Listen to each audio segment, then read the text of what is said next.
Hello everybody, this is Toys-R-Us, and for this unboxing and review we're going to be looking at the Siyang.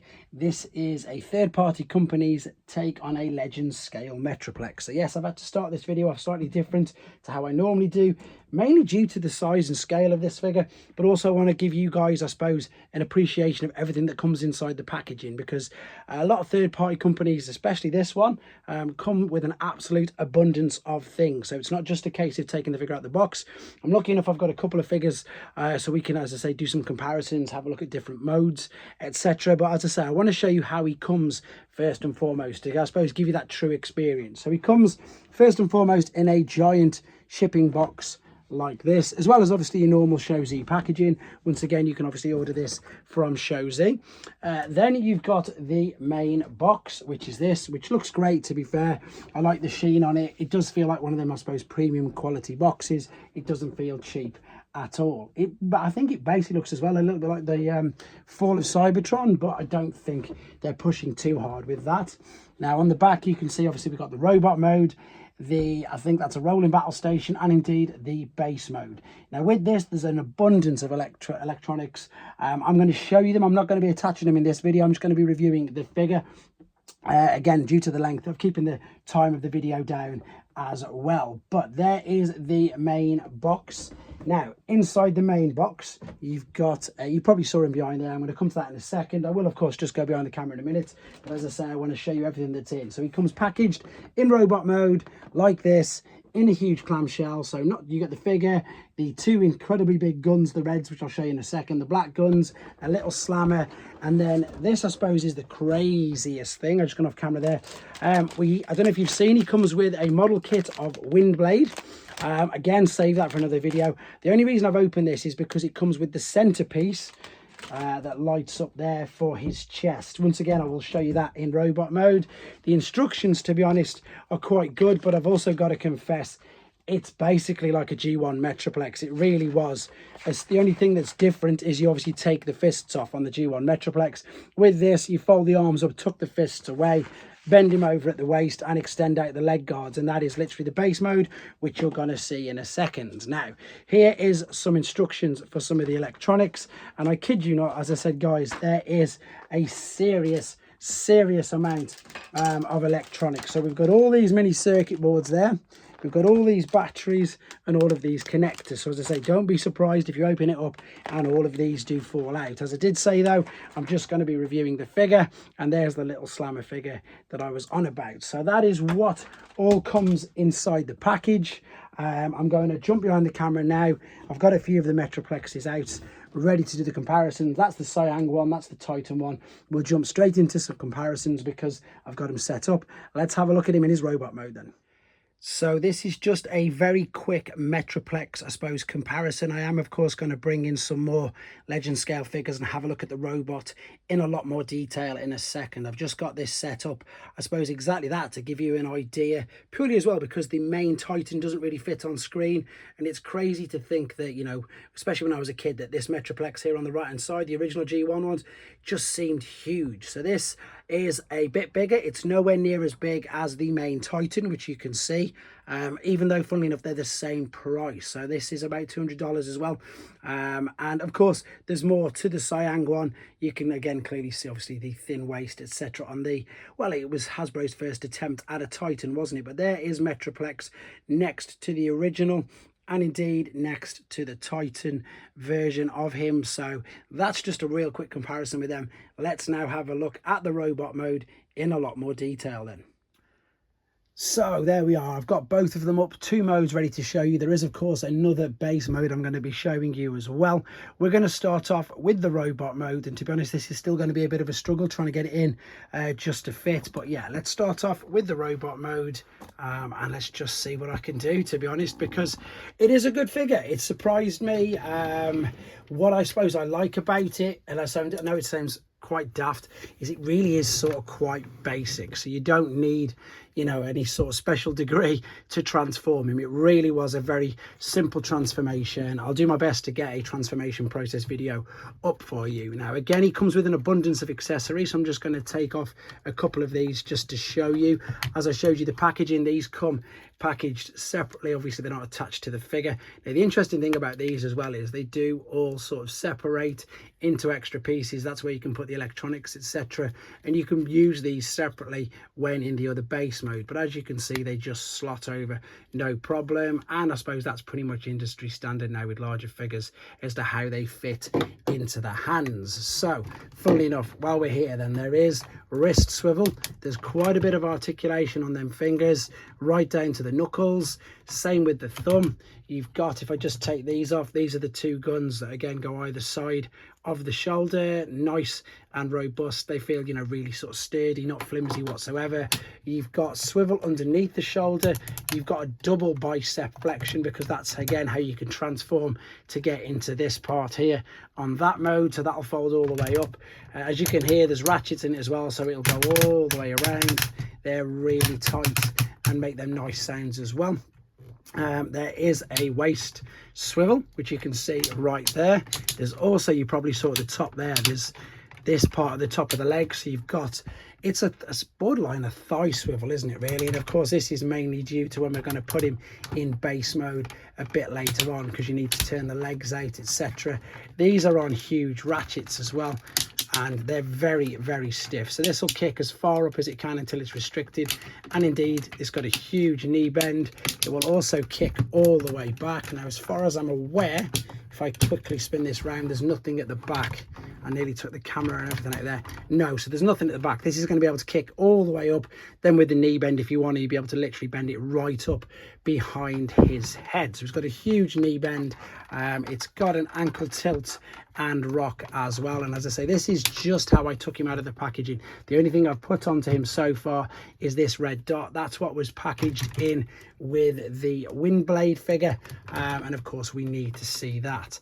Right, let's have a quick look at the head sculpt. Let's see if I can come up and get a little bit higher and bring it a little bit closer. So if I bring this here, again, this will light up with all of the electronics in, so we can lift this part up. So I'm imagining in the air that we can take the visor, there you go, you can turn the visor over and just have the normal face. It's entirely up to you what you want with that. There is full articulation on this all the way around, looks up and down, side to side. You can move these guns, and again, even a brilliant homage to the original Generation 1 version. All you got to do to basically transform the head is fold the guns down and press it down, and that's what will give you the appearance in the other mode. These, like unlike G1, they don't, to my knowledge, come out. This little part here extends a teeny bit, that is about it, whereas on the G1 it cascaded out quite a bit more. Oh, that doesn't look like it. Oh, there you are, that's folded out. That just unclipped, to be honest. I wasn't too sure. Again, for those of you who are new to this channel, this is totally first impressions. I don't watch anybody else's reviews. Sometimes I pull things apart by accident, which I don't really want to do. But again, it's just so I have exactly this, complete first impressions of this. Right, there is a ramp. Is anything else going to fold out of that, or is that just about it? I'm not sure if this is going to fold out underneath. No, that's pretty much about it. Again, it's just, in honesty, it just feels like you know, you get them oversized KO figures. Now this feels a bit like an oversized KO Generation 1 Metroplex. Now again, we can lift these up. This comes right up. That's quite new, as in compared to the original figure, so I like that. Haven't seen that before. And yeah, exactly that. As far as robot mode goes, it is, you've got, you can pull these out, which again is mainly due for transformation, but you can obviously pose as well. He makes all the same clicks, to be honest, as G1 Metroplex. And I suppose the most important thing is, because he's going to be or he's aimed and designed, shall we say, to scale with legend scale figures. Now again, I'm gonna have to pan this camera really far back just so you can get to see hopefully him in, right, if I can just about get at least his head there and some of his feet. I've got a few third-party figures. So there's a New Age Optimus Prime. You still can't really see. Let me see if I can bring it down and further away. Right, there we go. That's probably the best that I'm going to be able to do. I'm about 4 foot away from the camera now. But there is your New Age Optimus Prime. There is a Magic Square. I've seen the pictures of him with Magic Square Bumblebee, to be honest. So that's, I think, the one they're sort of aiming it at. I, however, personally think that especially the Titans, even the Hasbro ones, scale much, much better with Doctor Wu figures because they're tiny. And yeah, exactly that reason. So it really does give you the impression that this is a giant Titan. So we've got a Doctor Wu, we've got a Magic Square, we've got a New Age, and then funnily enough, before I forget him, we've got Iron Factory. So these three are your more typical third-party brands at Legends scale size, whereas your Doctor Wu is more a Micromaster scale size. If none of this is making any sense to you, I'm going to bring up some normal mainline figures in a second. I'm just, as I say, going to go a little bit closer there just to give you an idea. So he's coming up to just below his kneecap, in all honesty. So whether or not that scales, I'm not too sure. He's definitely bigger than the Omega Supremes that New Age has released, and maybe this will give New Age, I suppose, an impetus to go and make a Metroplex as well. Right, let's move some of the third party out of the way to give you an idea. So if you collect mainline and you don't collect any third party at all, let's bring in, funnily enough, there's a core class Optimus Prime. So you can see what I mean. He maybe scales reasonable with that. Oh, funny enough, there's a New Age swoop. So you see the Dinobots now against him don't make him look that big, I don't think. I mean, I always, in my imagination and as a kid, Metroplex has always been huge, even though we've just seen the original G1 wasn't. Obviously that's because it was made, you know, 30, 40, well, 40 odd years ago. And now we obviously have the technology and I suppose the ability to make these giant figures. Anyway, let's get a couple more mainline figures just to give you an idea. So there's some core class figures. I've got a deluxe strong arm here. I've just realized as well, I never brought down any of these Mechanic Studios. That's a third-party company as well, and that's their take on a KO version of a Sandstorm, if you're wondering what that is. But it's just to give you a scale idea. If this is still making no sense to you, or you can't relate to it, because like I originally started off as just a mainly Generation 1 figure collector, that is of course Generation 1 Optimus Prime. And then somewhere, where's he gone? He's fell over somewhere.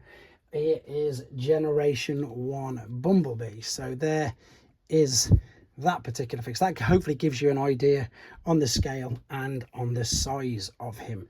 Very quickly, before I can just hopefully just transition straight into the base mode, I wanted to show you their Slammer, which is there. This is again a brilliant little adaptation of this, but of course just massively updated. He's got little wheels on it, and I would imagine you can put things in the cannon, probably some of the accessories that we just saw, to be honest. Right, if I move Magnus out of the way now, and if I just slide him ever so slightly out of the way, again, these guns, I don't know if they're oversized. I don't know if they're as in too big for the actual product. When it was in his hands, they were nearly touching the floor, so perhaps, you know, perhaps they are. I always imagine the shoulder cannons to be just as big, but they are nowhere near as big. So right, let's see if we can now smoothly transition straight into this base mode. Probably not. Let me just move this out of the way. I say base mode, I never know what to call this. I suppose it's like a rolling battle station, but once again, you can see you've got these giant red guns on the side. And as I did say, I'm not too sure about this mode, but I know that you can separate these, and indeed definitely in the other mode, because I've seen pictures in the instructions how you can move things around. So what is pretty cool is these wheels do all just roll out, fold out from underneath. Again, I'm sure you can tell, as I said, the transformation process is fold the arms up, fold him in half, and then for the side part here on the legs, oh, that's come out. It was literally just a case of, if I move this forward and fold this back, oh, I forgot to fold that bit over. See, I told you sometimes things like that happen on this video. That's because I've got no experience with it, and I've not seen anybody else play with theirs.